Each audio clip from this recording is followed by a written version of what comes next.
Hi. So before we get started, look, I know there's a million videos out there, so why should you waste time on this video? So let me just give you my street creds so you kind of get an idea of who I am and why I'm doing this. First of all, for over a decade, I've been speaking annually at top performing high schools. I speak to the parents, I speak to the students.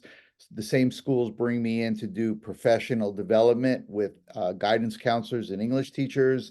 I'm the only essay person asked to speak annually by the National Association of College Admission Counselors at the National College Fair. My book is actually being used by guidance counselors and English teachers and parents and students. So if you want to buy one. And I've been doing this for a really long time. I've helped over 1,000 students get into the Ivy League, their reach schools, top choice schools, all that kind of cool stuff. So let's get started. I thought the best way of starting this off is to depress you all. It's a New York Jewish thing. If you're depressed, I'm depressed. We're all depressed. So I'm going to show you a couple statistics.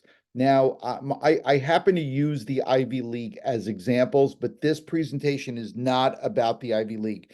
These numbers have filtered through every tier of college. So it's important to understand. So Harvard, 56,000 applicants, they took 1,900 students. Yale, 52,000, they took 2,200. Princeton, 39,000, they took 1,700. MIT, 26,000, they took 1,200. Columbia, 57,000, they took 2,200.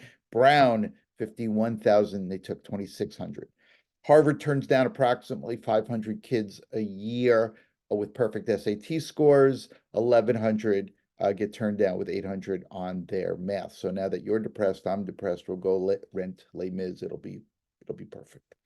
All right. So a few years ago, the New York Times ran this article, Rethinking College Admissions. And at first, when I saw the title, I got really scared. I thought they were going to say no more essays, and then it'd be like, 80 working in Walmart. But thankfully, it said everything I've been saying for years. So Harvard University conducted a study of over 250 colleges, the entire Ivy League, lots and lots of top tier schools, middle range schools. And by the end of this study, they realize they're the ones driving you crazy. They're the ones drawing you into a competitive frenzy, manic resume padding. This whole process now has gotten crazy. I have to be honest with you. I don't even remember if I had an essay when I went to college, but if I did, I can guarantee you I was writing it while I was laying across my bed watching Gilligan's Island on Channel 11 and eating a peanut butter and jelly sandwich. I probably also wrote it in pencil, and there's probably jelly stains on the envelope. Somehow I got into college. But because of all those numbers, the amount of people applying versus the acceptance rate, and the way colleges have made you crazy. In the past, there was enough to do community service. Now you have people thinking they better start their own foundations. In the past, oh, look at me, I'm on Mathletes. Now you got to solve Fermat's last theorem. I don't even know what that means, but my wife's a math teacher. In the past, look at me, I'm special. I gave blood. Now it's look at me, I gave a kidney. Please take me to your school. So the purpose of the essay, it's the purest part of the application. It's what colleges can't see anywhere else. Now, I used to put it this way. I used to say it's the only tool that a college has to figure out what makes you unique. However, after reading a particular article, I no longer use the word unique. By the way, it took me an hour to figure out how to do the X. This comes from one of the former presidents of UPenn. Our admission officers are looking for something that is authentic and imperfect. And this is absolutely the best way for you to frame these essays. The word unique, it's too ethereal. What does that even mean? Look, you have your grades, you have your, on your transcripts, it's a blueprint of you as a student, right? What are your grades? What are your test scores? What are your activities? The activity is the essay is a chance for them to see you strictly as a 17, 18-year-old, period. But the real you, authentic. They don't want manufactured. They don't want the illusion of being perfect. They don't want, it drives me crazy. It's a very short drive, but it drives me crazy when I hear about, college consultants, let's brand your child. No, colleges see right through that stuff. In fact, part of the job of an admissions person is to figure out what's real and what's window dressing. Community service is a great example of this. If you look at the average teenager's transcripts, it looks like they found religion right before senior year, because up until then, there's like 5 hours of community service, and now suddenly there's 3,000 hours of community service. I live on Long Island in New York. And a few years ago, there was a school here on the island that had what I thought at first a wonderful program. So the entire school, ninth through 12th grade, read the same book. And then on a weekend, they had the author come and they had all these breakout groups and workshops. And I thought that was really cool. And then I found out that the mother of a student applying to college worked in publishing. She arranged it all so her son could put that on his transcripts. Colleges see right through that. Now, the good news in that means all colleges from Harvard on down, they're more impressed by your part-time job as a lifeguard or working in an ice cream store than you running off to Costa Rica to save rainforests. So let's talk about the top 10 mistakes. I want you to think back to the sixth grade. You had a core group of friends. As time has moved on, you've drifted apart. You're now going to be voted most likely to succeed, and those old friends are going to be voted most likely to commit a felony. The point is, like-minded people are hanging out together, which means like-minded people are applying to the same schools. So regardless of your academics, wherever you fit in, everybody else on that tier looks the same on paper too. So if you happen to be a high achieving or overachieving student and your transcripts look something like this is exactly the way it looks for the other 40,000 students applying too. So writing about these things is sort of meaningless. You also have to remember that the admissions person is sitting with all your information right in front of them. They're seeing your test scores, they're seeing your grades, they're seeing your letters of recommendation from your guidance counselor, your favorite teacher, maybe your parole officer. They see all this stuff. And so now writing about it is really, repetitive and redundant. Another big mistake is trying too hard to appear to be intellectual. The thesaurus is not your best friend. Words like plethora and myriad. First of all, I'm convinced plethora and myriad are the two most overused SAT words ever. And back in the day when I was an English teacher, I literally took points off for plethora and myriad.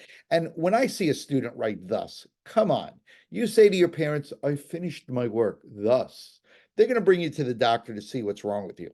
Now, in supplemental essays, colleges might ask something as innocuous as, what books do you read? And this is where students do what I call mental jumping jacks. Oh my God, I can't tell a college I read Harry Potter or Twilight. Oh, I'll say I read Milton or Shakespeare. No, authentic, imperfect, real. If you read Harry Potter, tell them you read Harry Potter. If you read this, you have other issues, I can't help you.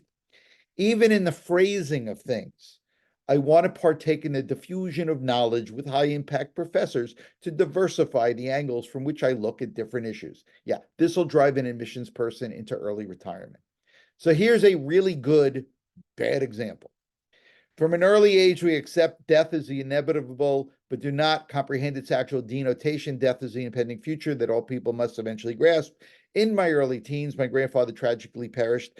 As a youth who did not identify with such a cataclysm, I was saturated with various emotions. Initially, I was grieved by the loss of a loved one and cannot understand why this calamity had to befall upon my family. I always considered death to have a devastating effect, but was shocked by the emotional strain it places upon an individual. I know nothing about this person. Is it a guy? Is it a girl? Is this a STEM kid? Is this an athlete or an artist? The only thing I know for sure is grandma's got this hanging in her condo, showing all her friends, look how brilliant my grandchild is. All right. We're going to definitely come back to this later, but these are not creative writing assignments. They're not asking you to be creative. They're asking you to be just you. And I know some people might say, but I am creative. There's a big difference. And the problem is when you try to be creative, this is the kind of stuff they get. How my life is like the phases of the moon.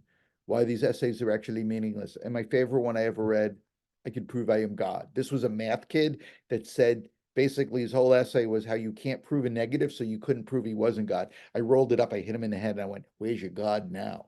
And then stuff like this.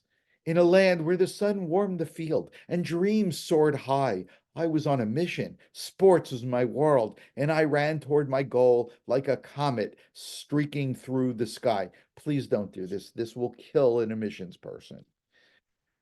By the way, it took me a half an hour on the X, so the learning curve, getting better. Another big mistake are the cliches, the generic kind of things. So, I'm hardworking, ambitious, and driven, and I love to be challenged. First of all, I don't care where you're applying to school, whether it's the Ivy League or community college, these are expectations. They want you to be hardworking, ambitious, and driven. They want you to be challenged. And if you're the type of student who has, AP courses and rigorous classes and honors classes and a full schedule, we know these things about you. You also want to avoid my thirst for knowledge. Again, think back to authentic, imperfect, real. Now, these are obvious. Let me show you one that's a little less obvious. My peers often look to me for leadership. Let's go back to the like-minded, birds of a feather. If you're the type of student that's the captain of a couple teams, president of a couple clubs, more than likely the vast majority of students applying to the same colleges you're applying to are also presidents and captains. If everybody's a leader, who's joining the club? Plus, as a freshman, you're not going to have that ability. The college would rather see that you understand collaboration, cooperation, teamwork. Plus, in supplemental essays, you might be able to write about the qualities you've garnered from being a leader. And remember, too, it's still in your transcripts. They still see you're a leader. 15 minutes on this. So I'm really like getting down. So another thing I've noticed is students will sometimes, in their main essay, their Common App essay, want to write about what they're going to major in. This is central to me, and I want to go into chemistry. So let's say it is chemistry. So first of all, more than likely on your transcripts, AP chemistry, right? Maybe in the summertime, you had an internship at a pharmaceutical lab or a college lab and you were working on chemistry. Now you write an essay all about your love of chemistry. You're going to look incredibly one-dimensional. There's nothing to you other than your love of chemistry. Plus, when we get to the why us essay, why do you want to come to my school? And you write about the specific chemistry resources, now you're going to be not only one-dimensional, but incredibly repetitive and redundant. So another huge problem with these essays is students often overthink these things. Like, was I ever abducted by aliens? You don't need that for an essay. In fact, the best essays are hidden in plain sight. So I was giving a presentation at a school in person. And afterwards, this young girl came over to me and she's throwing out ideas. These were ideas for a Common App. And one was worse than the next. They were all cliche. They were really bad. Meanwhile, I'm staring at her hair. And I stopped her and I said, is your hair meaningful to you? Her eyes lit up and she had this big smile and she started talking to me about all the reasons her hair was meaningful to her. And I went, that's your essay. The best essays are right in front of you. I don't mean literally, in the mirror, but don't overthink this process. Now, I mentioned the why us. So colleges have something called demonstrated interest. How well do you know their school? An admissions person once told me he was reading an essay and the student mentioned this kid, his kid mentioned his love of marine biology. The only problem is that college didn't have it as a major. So you need to know where you're going to apply. So now, luckily, every college website is like a brochure to buy a car. It's all laid out there, but you want to be careful. So these are sound bites from a first draft. The multitude of educational opportunities provided by Penn makes the institution an extraordinary resource of knowledge. As one of the world's leading research universities, the school's location in one of the country's premier cities, it's Philly, but whatever. Come on, cheesesteak, please. I am also impressed with the social opportunities at Penn. I also admire Penn's focus on community service. I sent her these back with a note that said, congratulations, they want to hire you in their public relations department writing their website. If you pull out the name Penn and put in the name of any other school, this is so ridiculously generic. You also have a limited number of words to tell a college why you want to go there. Kissing up is never to your advantage. Never, ever tell a college it's a prestigious university with distinguished professors, unparalleled resources, and a spectacular campus. Strolling around the tree-lined quad in the shadow of magnificent architecture, hearing students discussing issues ranging from evolution to hypothesizing Lincoln's views on current politics, the energy and intellectual diversity on campus was palpable. So I sent this back with a note. Congratulations. I assume you someday want to be a restaurant critic. You'll be very good. Now, when we talk about authentic and imperfect, just authentic, every admissions person knows that this kid is writing this for every school he's applied to, and this stuff didn't really happen. He just thinks it sounds good. Don't do that. Again, authentic, imperfect. Now, very quickly, AI warning. So I did an experiment with Chat GPT or whatever. Listen, if I had my way, I'd still have my rotary phone. And for those of you saying, what's a rotary phone? I just want to, I can't. All right. So I asked AI, whatever the heck it's called. I said, why do I want to go to the University of Michigan? And like the sound bites I showed you before that a student wrote, I want to show you what AI wrote, which is horrific, actually. The college search can feel like wandering through an intellectual labyrinth. The University of Michigan is a tapestry woven with academic excellence, a thriving community, and a spirit that resonates. I really do speak the language with my own aspirations. Its renowned faculty, pioneers in their field, ignite a passion for knowledge that transcends textbooks. Its vibrant campus pulsates with the energy of 1,000 beating hearts.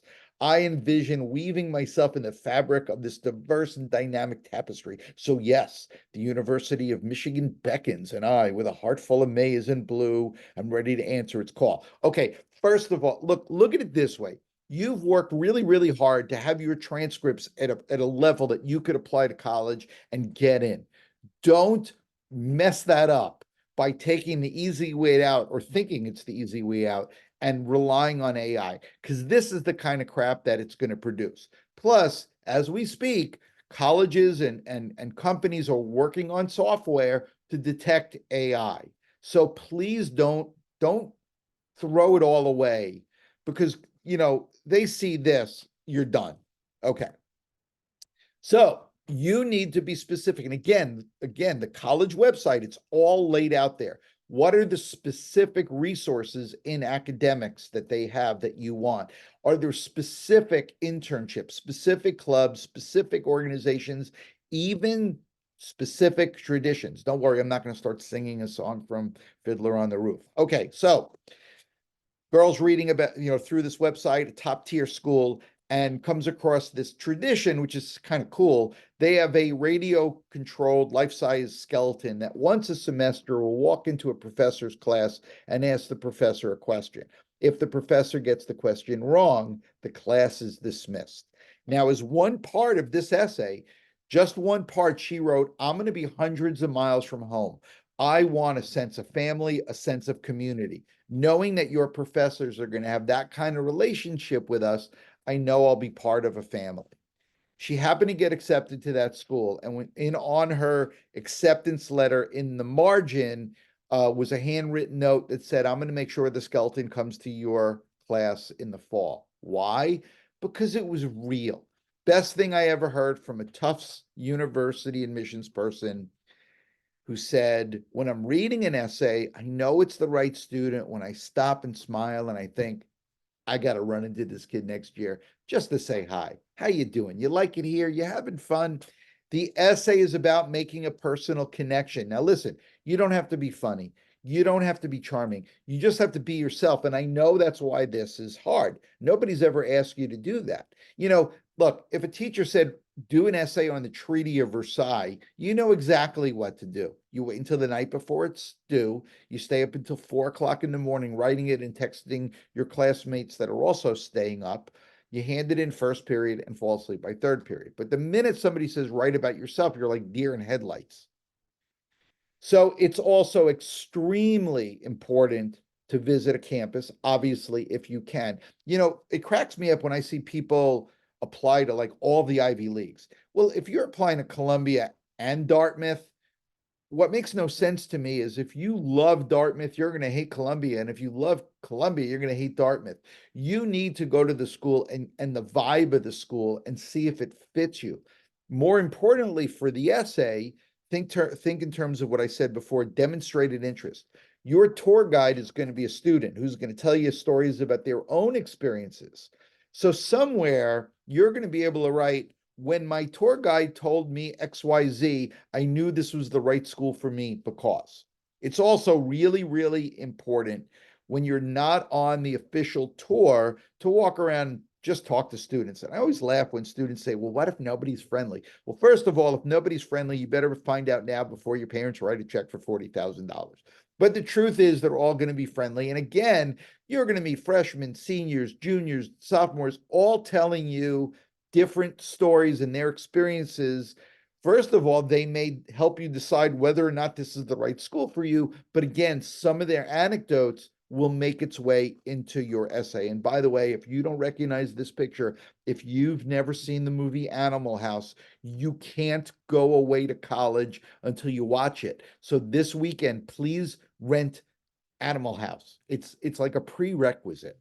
Just saying. It's also really important to check out class sizes. In your high school, you might be used to a small class size. And if you walk onto a college campus and you open the door and it's a 500-seat theater, you might hate that. Conversely, if the professor's under a tree in Bergen with a guitar singing Kumbaya, you might hate that too. Now, again, for the essay, demonstrated interest. Let's say you're allowed to sit in on classes. You ask a professor, they never say no, or I've never heard of a professor saying no. Let's put it that way. I thrive in a hands-on environment. When I sat in on Professor so-and-so's class and he broke students up into small groups for experiential learning, I knew this was the perfect place for me. So as I mentioned before, these are not creative. They're not academic. It's a weird hybrid. But unfortunately, students usually approach these essays the same way they approach an academic essay, introduction, 3 body paragraphs, conclusion. I want you to put yourself in the head of an admissions person. You are sitting in a cubicle reading the same essays all day, every day. This week, it's the Why Us essay. It's now, excuse me, it's now Friday afternoon at 4:45. You look out your window, it's starting to snow. You think, I'm going to read one more essay and then I got to get out of here. You open the file and this is what you get.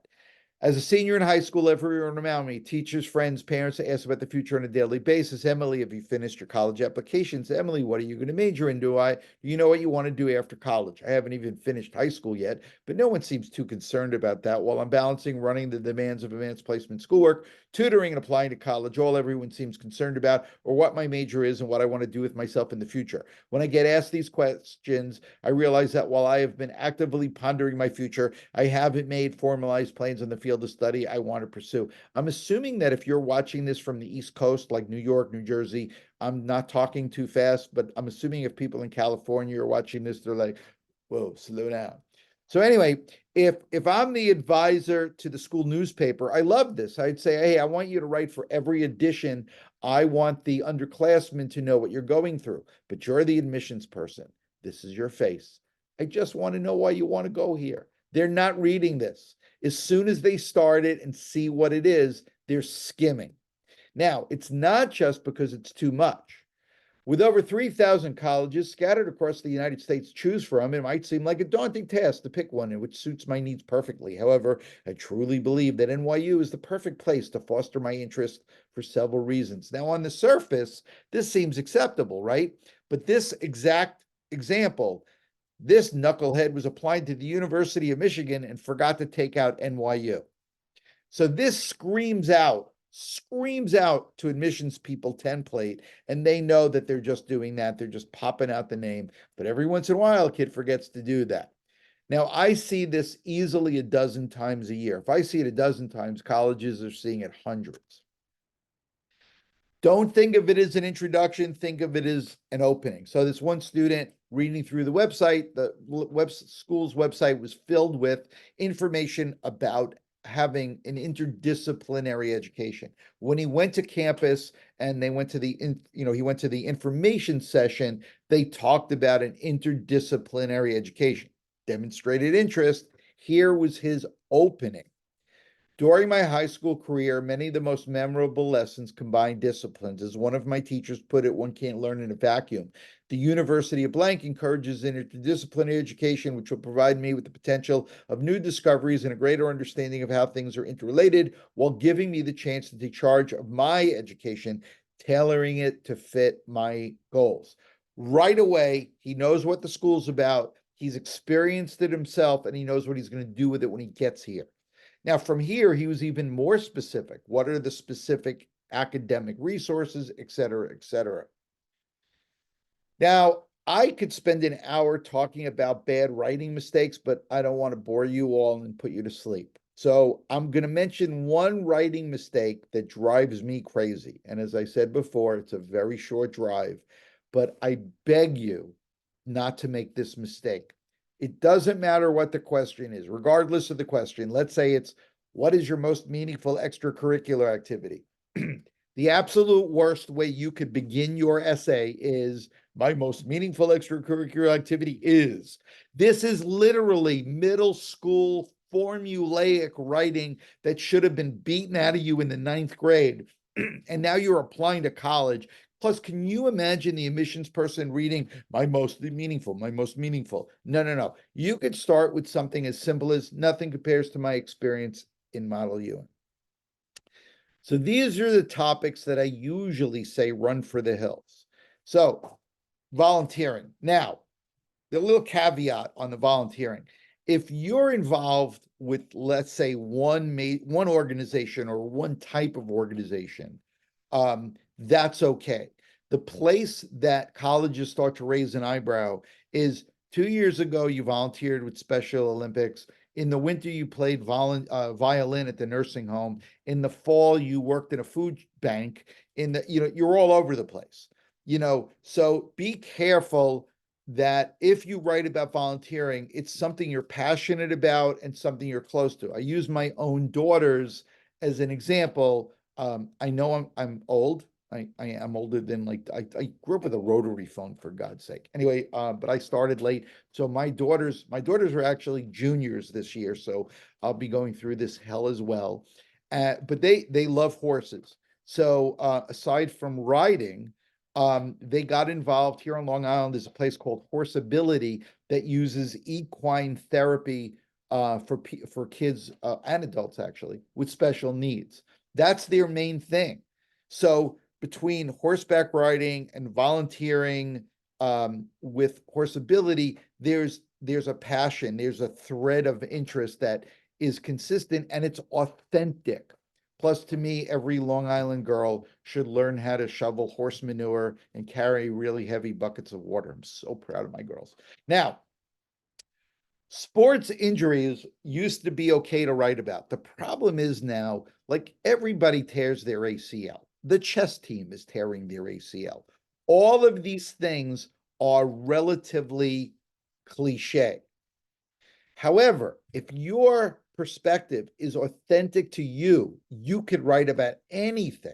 So one of the Common App essays, which we'll get to, it's been around forever, a time you failed or a setback, an obstacle, that kind of thing. So this kid says to me, well, in the 9th grade, I was the 4th chair violin. And I stopped him and I said, let me guess, your parents got you a private teacher. You're now the 1st chair violin. He said, oh, no, no, I'm the 5th chair violin. I stink at the violin, but I love being part of the orchestra. It became a great essay that it's not failure if you're part of something bigger than you are. And without even realizing how profound it was when he said it, he said, not everybody in life gets to be the 1st chair. Now, if somebody wants to go into the sciences, wants to go into medicine or research, it's usually one of two very cliche things. It's the family member died. I never want to see another family suffer the way my family suffered. I want to be part of the team that comes up with the cure for blank, or it's the building blocks of life and the mysteries of the universe. This kid said right before 11th grade, I got my schedule and I found out that this one girl that I've had a crush on forever was taking this one science class where the teacher was notorious for assigning you your lab partner on your first day, and that was your lab partner until June. He actually had a picture of the Supreme Court over his desk and say, they're not overturning my decision. You have to learn how to get in, you have to learn how to get along with all sorts of people. So this kid figured if I can get my guidance counselor to get me in that class and get that teacher to make her my lab partner, I got like a whole year to like refer to myself in the third person. So he goes to the guidance counselor. She puts him in that class. Before the official first day of school, he seeks out that teacher. He confesses, he tells him the whole story. Teacher thinks it's hysterical. First day of school, he assigns her as his lab partner. And within a couple of weeks, this guy realized, oh my God, this girl's so annoying. I hate her. But he fell in love with the subject. Now that speaks volumes about him, other than maybe being a stalker. But again, it's real, it's authentic. He's got the street cred, right? He's got the grades, he's got everything else, but now he's genuine, he's authentic. All right. Every parent and every educator knows this. Telling a teenager not to be negative is like saying don't breathe. And along with this, again, every parent and every educator knows the smarter the student, the less common sense. I'm going to show you sound bites from first draft essays from kids who all got into the Ivy League and top tier schools. More importantly, really sweet kids, not a knucklehead among them, really nice people. But I want you to see what they thought was okay in a first draft. Students at my high school are insanely cutthroat, only caring about their own grades. I avoid group work at all costs, so freeloaders won't use my hard work to obtain good grades. The class is so boring, a part of my soul dies every day, seventh period. Ooh, I got to change it's the wrong direction. That's bad. I want to study abroad to get away from my parents. I had Miss Blank, a math teacher infamous for her brutality and harsh grading in the whole of New Jersey. Escape the complaints of my overbearing mother. If you're watching this with your mom right now, I just want you to know she's going to be quiet for the rest of the evening, but tonight she's going to show up at your room and go, would you call me overbearing? So you might want to practice the answer. Okay, so it's not just about negativity. You have to think about what you're saying. This first student was applying to MIT. He wrote, anytime we did not get the desired result from an experiment, we modified the data for the sake of getting good grades. I'll let you think about that one for a second. I and my group of insatiably curious young geniuses. Please don't tell a college you're a genius. As I audaciously and humbly lead my fellow peers, people are attracted to my charisma. Yeah, no. This next one I had to read out loud a couple times because I felt like I was missing something in the sentence. I know I want to do something with the human body. This next student was applying, I believe it was Georgia Tech or Caltech. And he wrote, I like to think of random technological crap. Can't make this stuff up. All right. For its proper context, this next one, it's important to understand this girl was born and raised in the United States. English is her first and only language. She now, by the way, goes to Dartmouth. Very smart. But I want you to see what she wrote. I would like to take advantage of the study abroad program in the capital of the United States, Washington, D.C., where I could surround myself with government buildings. Can't make this stuff up. My favorite aspect of the school is its location. As an avid skier and snowboarder, I am overjoyed that Cornell is less than half an hour away from a nearby ski resort, because clearly Cornell just wants, all fives on TripAdvisor. I am a young girl waiting for adultery. And an oldie but goodie. My parents worked very long hours. As an only child, I found myself home alone quite often. I taught myself how to make noodle soup, adjust the air conditioning, and use the oven. Hello, Child Protective Services. Okay, so what's my reason for showing you this? First of all, I have hundreds of these, hundreds and hundreds and hundreds. Now, when I sent back to each student their little soundbite, they were all mortified. But what was fascinating to me is they all had the exact same response, which was, no, no, no, no, that's not what I meant. What I meant was, I'm convinced that there's this disconnect between a teenage brain and a hand. And what you think and what you write are two different things. So whether you finish your first draft or your fifth revision, you have to read what you wrote that day, read it out loud, read it slowly, and ask yourself, am I putting my best foot forward? Am I insulting anybody? Look, you are lucky enough to have a guidance counselor, an English teacher to be your gatekeepers, but you are still the primary gatekeeper to avoid these things. And like I said, it's so easy to make that mistake. So colleges will ask you in a supplemental essay, extracurriculars, work experience, summers. To me, this visual says it all. It's don't write about the activity. It's about you in the activity. It's not about playing baseball.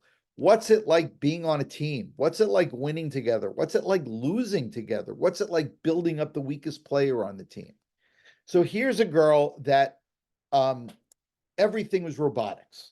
She was president of a robotics club, robotics team. They won all sorts of awards. She had an amazing internship 2 summers in a row for a company with a government grant that made prosthetic limbs for veterans. So applying to, I believe it was Caltech, asked, what's your most meaningful extracurricular activity? And by the way, that's where she now goes. This was part of her first draft. Get the cart, someone get the cart. Do we have the box on the bus? So is the where is, I can't see because I moved. Okay, is the robot arm here? And where are those freshmen? Someone call the freshmen. It was the morning of the robotics competition, and 20 tech nerdlings, as we were called, were all scrambling to get on the bus before we missed check-in. Our chief commander and club advisor, Mr. Park, was shouting orders. The robot arm was missing. My partner and I were trying to fix the string in our mousetrap vehicle that was refusing to cooperate. Sophomores were huddled in a corner trying to cram last-minute information into their heads that they can use as an arsenal to beat down the other teams. The secretary was trying to collect last-minute permission slips from everyone. Let's go, shouted Mr. Park. We all rose with a roar and cheered, calling out our battle cries. We were ready to go to war with the other robotics teams in the state. Now, if I'm teaching a creative writing class, I love this. I would say you have the opening of a short story. But for the admissions person, there's nothing in here that they don't already know by looking at her transcripts. So earlier I said the best essays are hidden in plain sight. So I asked her, aside from robotics, what's fun about these competitions? And without thinking about it, how did I move? I moved, that's so weird. I'm so confused now. Oh, I moved this. You have to forgive me. I'm technologically impaired. Anyway, so she said the bus rides. So this became her essay, or a big part of the essay. Earning a medal at the robotics competition, especially after the many hours of preparation that her team puts in, should be the most gratifying part of the whole experience. It's not. It's the bus rides. No one is allowed to study for tests and do homework. Cell phones are turned off. We all just tease each other, laugh at dumb jokes, and sing silly songs and limericks. We eat from a 2-gallon-sized container of pretzels and probably talk way too loud. It's the one time during the school day that we're not students or science and tech nerds. We were just teens. I get to experience my teammates outside of academics, where we all feel safe enough to be goofy. The bus rides always end too soon, and we return to our game faces first. However, despite a warning from our advisor, we open the emergency exit at the back of the bus and leap out together. Her mother called me frantic about the last line. She said, but that's illegal. Now, usually when I do this, like in person at a school, that gets a big laugh, which means I could stop and have a drink of water. So just, laugh, talk amongst yourselves, smoke them if you got them. But now again, she's real, right? She's authentic. There's something real about her. On paper, she's got all the street creds, but now she's a 17, 18-year-old. Okay, so we're going to talk about the Common App essay. So there's always been, there's 7 prompts. You only need one of the 7. They're all the same. They've been using for the last few years. So the first one, which is, central to your identity. I like to say anything with intrinsic value. And here's what I mean by that. Most of the things you do for school are for the result, right? You're doing it for the grade, the award, the trophy, the score. Is there anything you do just for you? Maybe you love art, but you're not taking AP art, you do it just for you. Maybe you play guitar or another instrument, you're not in a band, you're not in the orchestra, it's just for you. Maybe you love basketball, but you don't play organized basketball. It's you and your friends go to the park every weekend for pickup games. It could be origami, it could be anything you do just for the love of doing it without any need for an external reward.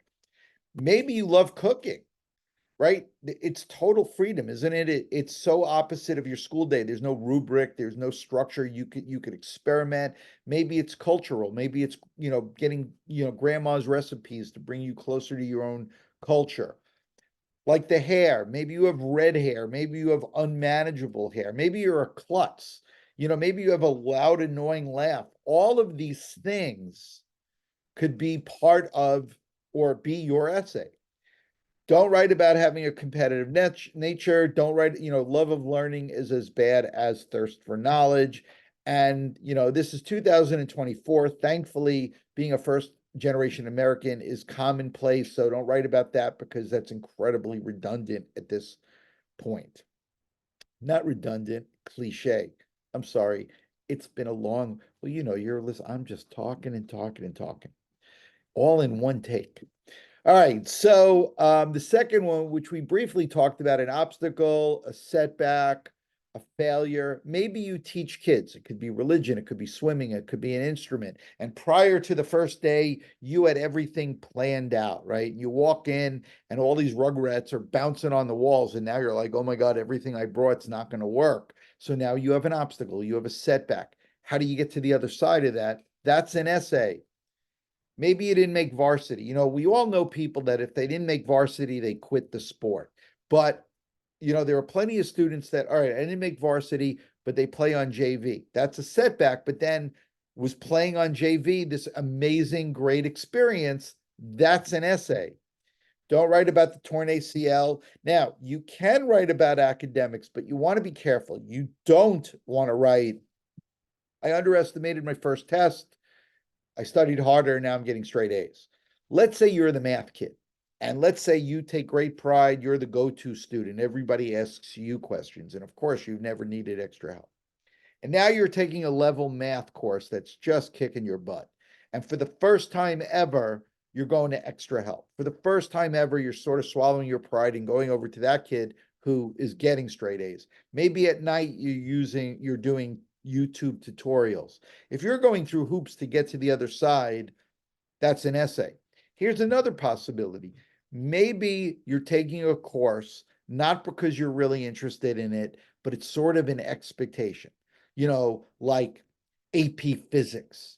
You have no interest in physics. Your career path, your major path in college has nothing to do with physics, but all your friends are like, well, if you expect to get into a good school, you got to take AP physics. And now you take AP physics and it's just burying you. It's just killing you. And even if you end up doing fine, the fact that you had to work so hard on that class, the lesson on the other side of the obstacle is the idea of doing things we love to do instead of doing what our expectations of others for us. And we're going to remind me, well, we're going to talk about that when we get to number 5. Something to look forward to, the mystery, the suspense. So number 3, a time that you questioned or challenged a belief. So gender roles. Now in the state of New Jersey, they actually have girls ice hockey teams. So any girl in New Jersey playing ice hockey, you got an essay. A boy who knits, a girl drummer in a rock band. In fact, with this one, what was really fascinating, she was not only a girl, but she was South Asian. And in the South Asian culture, girls are supposed to be quiet and demure. And here she is like, playing this, progressive rock. So she was challenging not only gender roles, but cultural roles too. A male cheerleader. Other than gender roles, maybe you're not into social media or you prefer books to ebooks. You'd rather ride your bike to school than drive a car. Now, remember, these are not persuasive writing essays, no hot button topics. Now, it is okay to write about a time that you questioned authority, like your parent, the principal, a police officer, alliteration. But if you think back to the disconnect between the brain and the hand, if you write about questioning authority, you have to make sure you come across incredibly respectful. You don't want to come across as you're going to be that student at college that if they stop serving sushi in the cafe, you're going to burn down the science building. Now, when this one came out, I wasn't really a big fan. Um, in fact, it was upsetting because what they had for number 4, I thought was a great essay, and then they put in this. And the problem is the people at the Comment App, they don't call me. They don't ask me for my opinion. In fact, I have to be honest with you. If world leaders would just call me, I could solve all the problems, but nobody cares. Now, if you choose this, be very careful. Do not turn it into that person's biography. You don't want to get a note that says, congratulations, grandma's been accepted, not you. In analyzing this question, I could see where somebody could write about a relationship they have with a special needs person, like a sibling. But the problem here is the possible answers become very cliche. What you can do, if somebody in your life has gone above and beyond normal expectations, but again, be careful. With your parents, there's no, or grandparents for that matter, there's no such thing as above and beyond. Your parents will hopefully do anything for you. Siblings, not so sure. Now, with teachers, be careful because my teachers spend extra time with me is not above and beyond. That's just a great teacher. Now, coincidentally, last week, something happened that if my daughter were to write about this, she would have this as an essay. So her 6-year-old guinea pig died. Her name was Bella, if you wanted to know. And she went to school very sad. It was clear that she had been crying. And her first period teacher asked her what happened, and she broke down in tears and she told her about Bella. And the teacher said, "Oh, can I see a picture?" And she showed her a picture of Bella. 2 days later, the teacher came in with a stuffed animal guinea pig with basically the same coloring. Now, to me, that's above and beyond what a teacher could or should or does do. That would be an essay if she needed one, but of course, I'm her father, so she already wrote it. No, I'm kidding. Well, I'm not. All right, so a friend, a store clerk, a stranger on the street, anybody that went above and beyond, that could work. Now, number 5 is very much like number 2. The example I gave you with expectations, you could either write that as the setback or the personal growth was realizing to follow the things you're passionate about, not expectations. So it's just how do you want to frame the failure? Do you want to frame the setback as your setback, or do you want to frame it as the personal growth? It's like the same question. And once again, the people at the Comment App don't call me. If only they would. So here's a kid who always equated grades with ability. So if he gets an A in physics, he knows physics. So he's taking an EMT course, he nails it. He gets 100 on every test, 100 on all his practicals. He's thinking, be great EMT. Gets involved with a volunteer ambulance corps. Within the first month, there's a huge car accident out on the highway, and he froze. He didn't know what to do. And everybody was okay. His personal growth moment, which came later, was recognizing that the academics of anything is just the foundation, that you really don't know nothing until you roll up your sleeves and dive in. And if you think about college, college is about experiential learning. They want you to do internships and co-ops. They want you to take classroom theory and make it a reality in the lab. And now they're reading about a high school student that figured it out already. I equate this student with Sheldon from Big Bang Theory. He had everything organized, everything planned. His parents told me when he was younger, if they said at 5 o'clock, let's have pizza for dinner, and then at 6 o'clock they said, nah, let's have Chinese food, he'd say, but you said pizza. So he was also a Boy Scout, which sort of fits that. It's rules and structure, and he loved that. So his Boy Scout troop went on an overnight, weekend excursion, a camping trip. And there was an unexpected torrential downpour that basically flooded the campgrounds. The winds were so heavy, it was lifting the tents out of out of the ground. It was so ridiculous and so ludicrous that the Boy Scouts were just laughing, rolling in mud, trying to save their stuff. And for some of us, this might seem obvious, but not to somebody like this. At 15 years old, this was the first time in his life that he realized, oh, it's okay to be spontaneous. It's okay to follow the fear the fixed plan and follow the accident. It's okay to go with the flow. And how from that moment, that personal growth, he turned his life around in that way of doing things more spontaneously. Please don't write about your driver's license. I've seen too many of yeah, my personal growth. I got my driver's license. I realized I'm responsible now for the life and death of everybody on the road. Don't do that.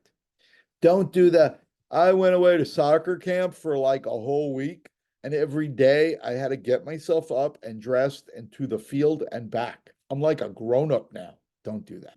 Forget carpe diem, seize the day. Life is too short. Very cliche. All right. So this one, there's a little bit of a caution. You have to keep in mind that the admissions person could have been an art history major in college or something else as meaningless like me, an English major. Do not get technical. I don't want to read that. I'll embarrass myself. Also, don't write about what you're going to major in because you're going to look one-dimensional. Somebody wrote a brilliant essay. Now, this person was not going into math or anything like that, but he wrote about fantasy football, about losing track of time in the statistical analysis, in the business wheeling and dealing, in all of that stuff.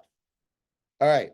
So this is like, I've seen some really great essays for number 7, but they're far and few between. And when you have this kind of freedom, this is when this stuff sort of happens.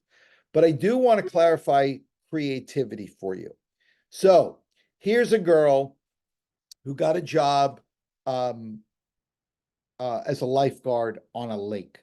First day, she gets there at 6 a.m. She's so excited. Her parents got her a silver whistle with her initials in it. And she's looking around the lake at the big chairs, wondering which is her chair. And her new boss comes over to her, and he's carrying a big garbage bag and a shovel. And he says, look, every night the geese poop all over the lake front. I want you to shovel the poop. Now, look, we all know people who'd have looked at him and said, excuse me, I was hired as a lifeguard. I quit. This girl wrote about, look, life eventually is going to deal me goose poop. I'm going to be the best goose poop picker-upper there can be. It was funny. It was charming. It was real. It had some real poignant things in there. It was a great essay. Part of the problem with creativity is if you force things to happen. And this also applies to catchy openings. Please, this is also very middle school formulaic writing. Do not start your essay with a quote, a question, dialogue, or sound effect like whoosh. My tennis racket pierced the air, scattering the surrounding particles, but unable to connect with the fuzzy green and white sphere that taunted me. Authentic, organic. If you are creative, but you're not trying to be creative and it just comes out that way and it's real, then you're okay. Embrace the goose poop. I had lost my sister's A. It was once my tormentor, my laugh. This was no ordinary laugh. Okay, what does start early mean? Get through the 11th grade. If you're watching this and you're in 10th grade or something, don't do anything. Just back away from the computer. So once you finish 11th grade during the summer, now I know a lot of students would love to do all their essays in those 8 weeks. It's impossible unless you're it's just impossible. If you're applying to 12 schools, it needs to be done right. You need multiple revisions, et cetera, et cetera. And some of their supplementals don't even come out until August 1st. With that said, through the summer, you should have a nice working version of your Common App to bring back in the fall. Now, you're going to want to show this essay to everybody. There's a writer's joke, which is how many writers does it take to change a light bulb? Does it have to be a light bulb? In other words, the more people you show it to, the more confused you're going to get. Do not show it to your cousin who goes to Columbia University. Don't show it to your best friend who's the student editor for the school literary magazine. You have a guidance counselor and English teachers who have read thousands of essays. Show it to a professional that knows what they're supposed to look like. So you go to a deli and you buy a sandwich, and with that sandwich is a pickle. You didn't even ask for the pickle, but there's the pickle. This is sort of the pickle portion because it's not about the essays, but I get asked these questions all the time. There are so many variables out of your control. Whoops. Now, I know this is frustrating. You could be absolutely perfect on paper, but if you play the violin during the year they need a tuba, you're out of luck. And if you're watching this thinking to yourself, I don't play an instrument, you're not ready for college. The point is, well, first of all, the good news is there's no such thing as one right college. And a rejection from a college is not personal. It's not about you. It's not about anything about you. You fell through one of these cracks. And by the way, these are just a few. There's a bunch of others. So don't assume you have to get into this one school or your life's over. In fact, if you ask your teachers and your guidance counselor, I guarantee you they can tell you many stories of students who got into their first choice and hated it and got into their fifth choice and loved it. Now, I always get with the amount of variables, the number of variables, I always get nervous when somebody tells me they're applying to 6 schools. On the other end of that, there's no reason you should be applying to 20 schools. 12 is a good number.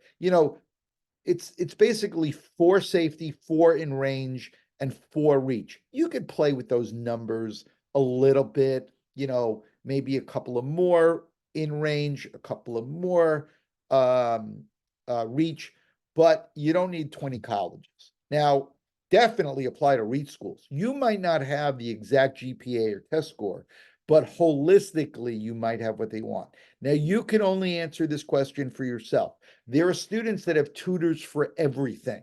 Then they get, their GPA goes up, their test scores go up, and now they're on a college campus surrounded by students that never needed tutors. And now you're struggling for 4 years. College should be 4 years of work, not 4 years of struggle, because, after college, life is all downhill. I should really be a motivational speaker. As weird as this one sounds, I want you to check the Google. I want you to check under images, pop in your name and see what comes up. It's not what you put out there, but maybe a friend, tagged you in a picture. If you don't think this is something, Harvard rescinded admission offers to at least 10 students for offensive memes in a private Facebook group chat. Now, look, with 40,000 applicants, they're not doing this every day, but you don't want to be that poor guy. The admissions person is sitting there eating his tuna fish sandwich for lunch. Your name's on the screen and he goes, hey, let me take a look. Email addresses are like your first impression. Cutie Pie Girl was applying to Bryn Mawr as a women's studies major. Now, Village Idiot, I love. When I saw this email address, I said to him, when you met your girlfriend's parents for the first time, did you walk in their house and go, hi, I'm the Village Idiot? No. And then like 10S playoff forever, there's always like some incarnation of that. So for your college applications, first initial, last name, first name, last initial. Once you get to the college, if you want to be the cutie pie idiot, that's fine. All right. So this is who I am. That'll take you to the QR code. It'll take you to my website. There's a free sort of outline copy of this presentation there. There's links to resources that you could use.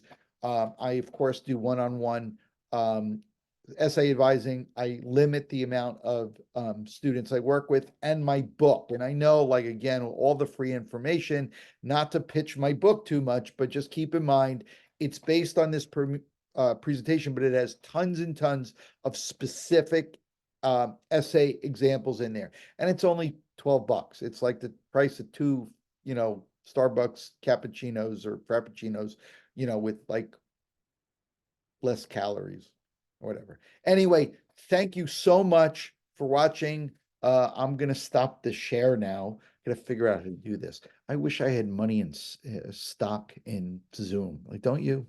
And I got the guitar in the back. Have you noticed every Zoom there's a guitar in the back? All right, I'm gonna stop now. Thank you so much. Best of luck to everyone. Oh, that wasn't return. I didn't stop. You see, I'm an idiot. Where do I have to figure out now. There we go. Whoops. No, that wasn't it. What did I just do?